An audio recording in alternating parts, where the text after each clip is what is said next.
quase todas as pessoas, e os historiadores não são exceção, são tentadas a crer que o progresso econômico e cultural é um fenômeno contínuo e ininterrupto. A crença é a de que, a cada século, as pessoas estão em melhor situação do que estavam no século anterior.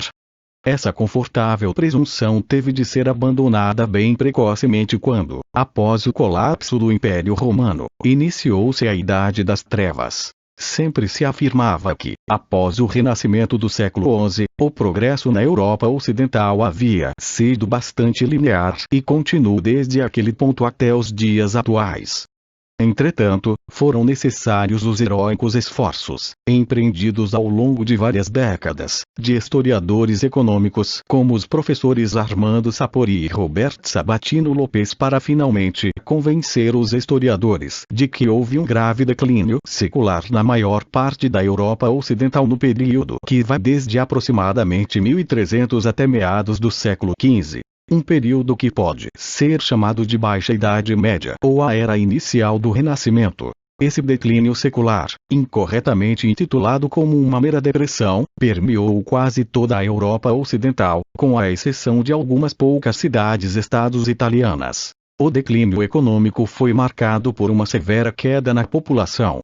Desde o século XI, o crescimento econômico e a prosperidade haviam impulsionado as cifras populacionais.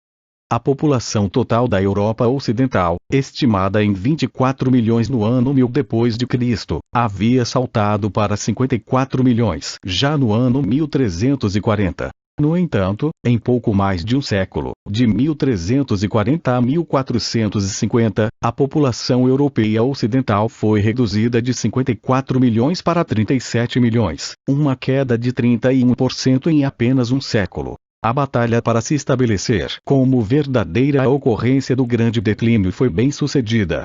No entanto, foi muito pouco efetiva para estabelecer a causa ou as causas desse desastre. O enfoque dado à devastação causada pelos surtos da peste negra em meados do século XIV é parcialmente correto, porém superficial, pois esses surtos foram eles próprios causados por um colapso econômico e por uma consequente queda no padrão de vida que haviam começado ainda no início daquele século.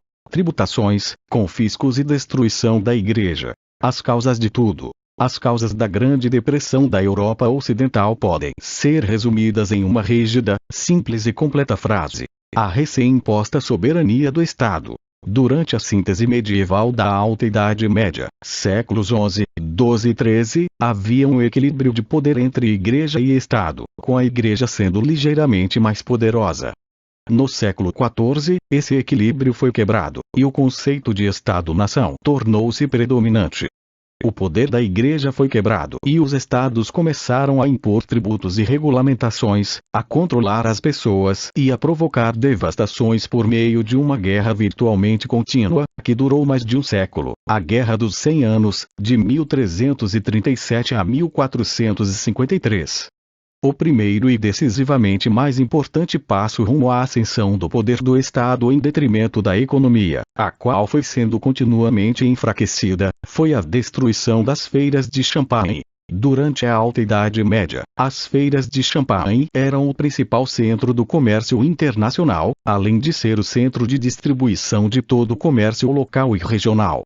Essas feiras haviam sido cuidadosamente criadas, cultivadas e fomentadas para serem zonas livres, não tributadas e não reguladas por reis ou aristocratas franceses, ao mesmo tempo em que a justiça era rápida e eficientemente distribuída por tribunais privados ou tribunais mercantis, que operavam em regime de livre concorrência. As feiras de champanhe atingiram seu apogeu durante o século XIII, e se tornaram o centro do comércio terrestre das mercadorias que eram transportadas ao longo dos Alpes no norte da Itália, vindas de lugares longínquos. E então, no início do século XIV, Filipe IV, o Belo, rei da França, 1285-1314, deu início ao processo de tributação, expoliação e, efetivamente, de destruição das vitalmente importantes feiras de champanhe. Para financiar suas perpétuas guerras dinásticas, Filipe impôs às feiras de champanhe um rígido imposto sobre vendas. Ele também destruiu o capital e as finanças domésticas ao impor repetidos tributos confiscatórios sobre grupos ou organizações que lidavam com dinheiro. Em 1308, ele destruiu a rica Ordem dos Templários, confiscando seus fundos e desviando-os para o Tesouro Real. Em seguida, Filipe impôs em sequência uma série de tributos e confiscos severos e debilitantes sobre os judeus e os italianos do norte da Itália, da Lombardia, que eram os grupos mais importantes das feiras. Em 1306, 1311, 1315, 1320 e 1321.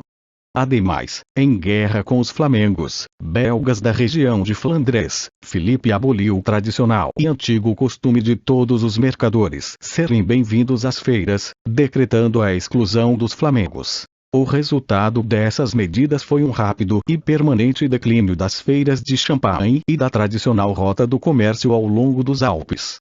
Desesperadoramente, as cidades-estados da Itália começaram a reconstituir as rotas comerciais e a enviar embarcações para Bruges, passando pelo Estreito de Gibraltar. Essa rota começou a prosperar mesmo com a região de Flandres em declínio. Foi algo particularmente fatídico que Filipe, o Belo, tenha inaugurado o sistema de tributação regular na França. Antes disso, não havia impostos regulares.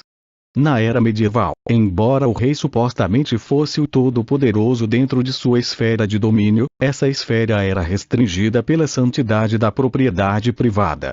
O rei supostamente deveria ser um braço armado da lei e um mantenedor da ordem, e suas receitas supostamente deveriam advir dos aluguéis cobrados sobre as terras reais, e das taxas e pedágios feudais. Não havia nada que pudesse ser classificado de tributação regular. Em uma emergência, tal como uma invasão ou o início de uma cruzada, o príncipe, além de invocar o dever feudal de seus vassalos de lutar em nome dele, poderia também pedir-lhes um subsídio. Mas tal ajuda seria requisitada em vez de ordenada, e teria sua duração limitada ao período da emergência. As guerras perpétuas do século XIV e da primeira metade do século XV começaram na década de 1290, quando Filipe, o Belo, tirando proveito da guerra conduzida pelo rei Eduardo I da Inglaterra contra a Escócia e o país de Gales, apossou-se da província da Gasconha, tomando-a da Inglaterra. Isso deu origem a um contínuo embate militar envolvendo, de um lado, Inglaterra e Flandres, e do outro, a França, fazendo com que tanto a coroa inglesa quanto a francesa ficassem desesperadas por novos fundos para financiar essa aventura militar. Os mercadores e capitalistas das feiras de Champagne podiam ter dinheiro, mas o maior e mais tentador alvo para a expoliação real era a Igreja Católica. Ambos os monarcas da Inglaterra e da França começaram a tributar a Igreja, o que os colocou em rota de colisão com o Papa. O Papa Bonifácio VIII, 1294-1303, resistiu de maneira resoluta a essa nova forma de pilhagem, e proibiu os monarcas de tributarem a Igreja. O rei Eduardo reagiu a esta resistência papal, negando à Igreja acesso à justiça dos tribunais reais, ao passo que Filipe foi mais combativo. Proibiu à Igreja de transferir suas receitas da França para Roma. Bonifácio foi forçado a recuar e a permitir a tributação, mas sua bula Unam Sanctam, 1302, insistiu em afirmar que toda a autoridade temporal deve ser subordinada à espiritual. Isso enfureceu Filipe, que audaciosamente sequestrou o Papa na Itália e fez todos os preparativos para julgá-lo por heresia, um julgamento que só não se consumou porque Bonifácio, já velho, morreu antes. Após essa ocorrência, Filipe, o Belo, tomou para si próprio o papado, e mudou a sede da Igreja Católica Romana de Roma para Avignon, onde ele próprio passou a se designar Papa. Durante praticamente todo o século XIV, o Papa, em seu cativeiro babilônico, foi apenas um instrumento abjeto do rei francês. O Papa iria retornar a Roma somente no início do século XV. Desta forma, a até então poderosa Igreja Católica, poder dominante e autoridade espiritual durante toda a Alta Idade Média, havia sido apequenada, reduzida e transformada praticamente em uma vassala do saqueador real da França. O declínio da autoridade da Igreja, portanto, deu-se paralela e simultaneamente à ascensão do poder do Estado absoluto. Não contente em confiscar, expoliar, tributar e destruir as feiras de Champagne, além de colocar a Igreja Católica sob seu tacão, Filipe, o Belo, também decidiu obter receitas adicionais para suas guerras eternas por meio da adulteração da cunhagem de moedas, o que gerou uma inflação secular. As consequências. As guerras do século XIV não geraram um grande volume de devastação direta. Os exércitos eram pequenos e as hostilidades, intermitentes. A principal devastação veio com os Gostou do vídeo? Então deixe seu like, inscreva-se no canal e compartilhe com seus amigos.